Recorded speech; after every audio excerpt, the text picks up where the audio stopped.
La situation qui traverse notre pays en ce moment est on ne peut plus grave.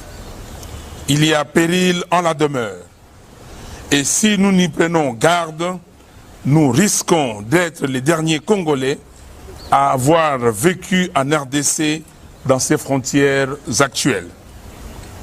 Aujourd'hui, comme hier, les éléments des armées rwandaises et ougandaises, regroupés au sein d'une unité appelée M23, sèment la mort et la désolation dans le Nord Kivu, notamment à Bunagana, Kiwanja, Rutshuru, Rubare, Rumangabo, Rugari.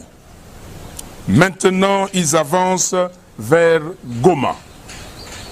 Cette situation a entraîné un exode massif des populations qui viennent s'ajouter à plus de 6 millions de déplacés internes déjà enregistrés dans l'est du pays, abandonnés et sans assistance, victimes de violations massives des droits humains. Il va sans dire que la RDC souffre de cette situation à partir de la première agression du Rwanda et de l'Ouganda sous les labels de l'AFDEL en octobre 1996. Depuis, le président du Rwanda, M. Paul Kagame, s'est érigé en faiseur de différents présidents qui se sont succédés à la tête de la RDC. C'est inacceptable. Les conséquences de la crise de légitimité et des dénis de souveraineté qui en découlent se font sentir aujourd'hui. Le Rwanda et l'Ouganda se donnent à cœur joie dans la déstabilisation de la partie est de notre pays, qui s'étend dans d'autres parties du territoire national, notamment dans les Maïndombe et les Kwilu. Cette déstabilisation est rendue possible notamment par l'infiltration de toutes les institutions de la République. Et pour mieux contrôler la RDC, ses ennemis l'ont amené dans la communauté d'Afrique de l'Est. Il n'est plus un secret pour personne que M. Tshisekedi est arrivé au pouvoir grâce à M. Kabila et M. Kagame. Question. Quelle serait alors la motivation profonde pour M. Kagame aujourd'hui d'agresser M. Tshisekedi alors que ce dernier a reconnu lui avoir tout donné? Deuxième question. Pourquoi M. Tshisekedi n'a-t-il jamais pointé du doigt directement M. Kagame en le désignant comme étant l'auteur principal de cette agression? Le discours, c'est bon. Mais qui est responsable du génocide congolais?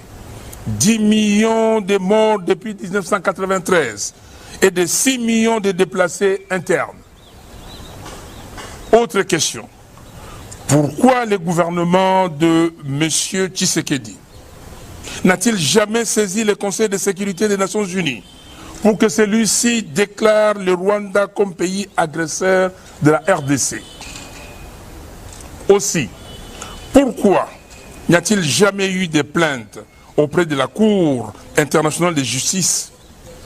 À ce sujet, il faut rappeler pourtant que lors de l'agression de la RDC par le Rwanda en 1998, le gouvernement de l'époque avait porté plainte à la Cour internationale de justice pour acte d'agression contre le Rwanda et l'Ouganda.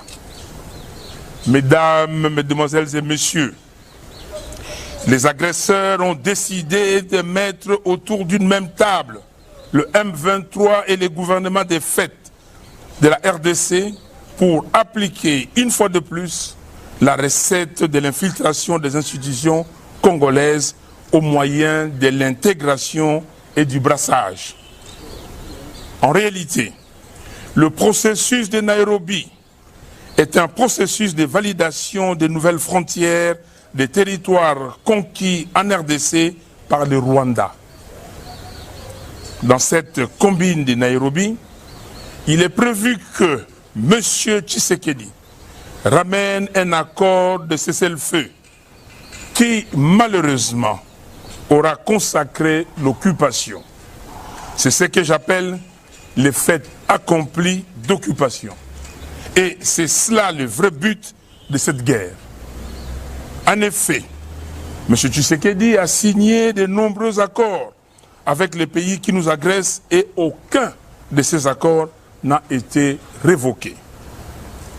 De ce qui précède, j'accuse M. Félix Antoine Tshisekedi Tshilombo de haute trahison.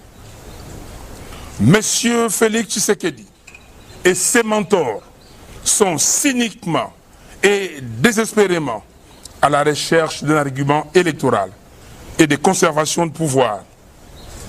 Ayant en effet constaté que M. Félix Tshisekedi ne pourra pas gagner les élections de 2023, ses parrains sont venus à sa rescousse en imposant à la RDC une guerre qu'il devrait gagner à temps voulu afin de lui donner l'occasion de se présenter en sauveur de la population congolaise qui ne jure que par la paix.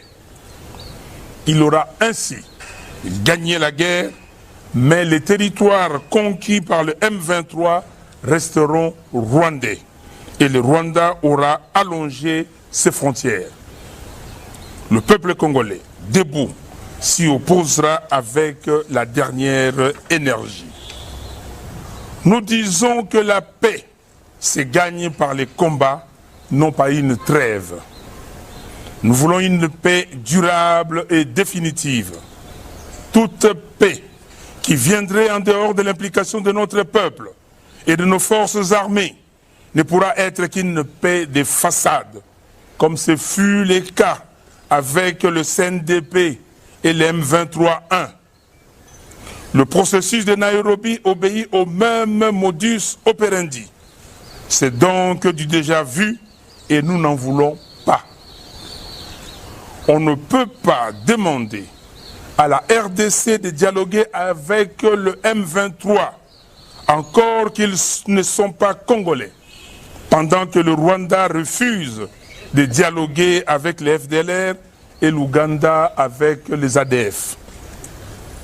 Le Conseil de sécurité des Nations Unies doit formellement condamner le Rwanda et l'Ouganda et leur demander de retirer leurs troupes de la RDC. Cette agression est en effet une violation grave de la Charte des Nations Unies.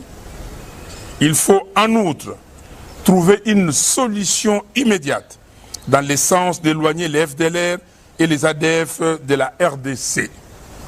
Il faut enfin mettre un terme au mandat actuel de la MONUSCO et la remplacer par une nouvelle mission qu'on appellerait ONU RDC, Opération des Nations Unies en RDC, avec un mandat offensif de rétablissement de la paix et de maintien de l'intégrité territoriale de la RDC.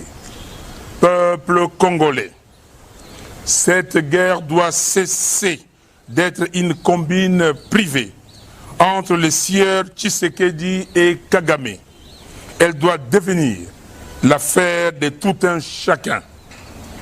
Tout Congolais doit être au combat, conformément à l'article 63 de notre Constitution qui dispose que, je cite, « Tout Congolais a les droits et les devoirs sacrés de défendre le pays et son intégrité territoriale face à une menace ou une agression extérieure. »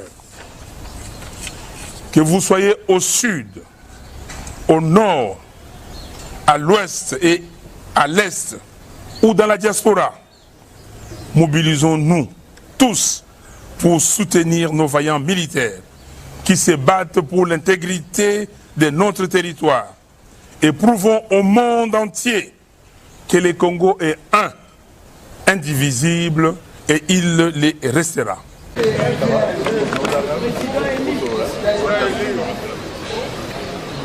L'espoir d'Afrique. L'espoir d'Afrique. Son Excellence.